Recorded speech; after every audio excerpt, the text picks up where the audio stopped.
Les conditions de cette manifestation ne sont pas du tout celles de la semaine dernière. Et d'ailleurs, parce que nous avons fait la démonstration du caractère non préparé et dangereux de la manifestation de la semaine dernière, aujourd'hui, beaucoup d'organisations font un effort tout à fait particulier pour encadrer cette manifestation. Deuxièmement, les pouvoirs publics, d'une façon un peu exceptionnelle, mettent des moyens tout à fait considérables pour éviter les dérapages. Donc il y a un effort particulier à un moment particulier. Les conditions n'étaient pas réunies la semaine dernière.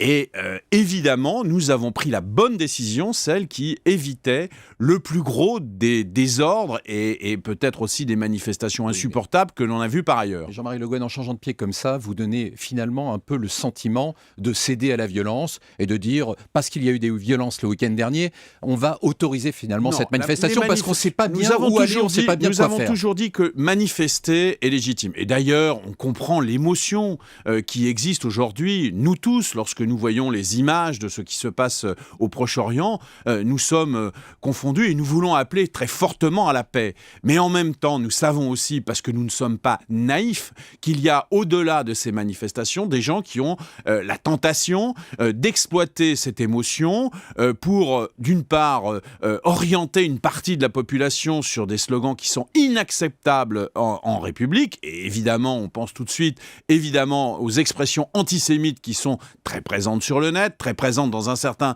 nombre de cortèges de cette manifestation, et puis des désordres publics. Donc il était parfaitement légitime. Lorsqu'on gère une situation d'ordre public, il faut accepter qu'on ne le fasse pas sur des principes, mais avec un pragmatisme, un jugement et avec des informations.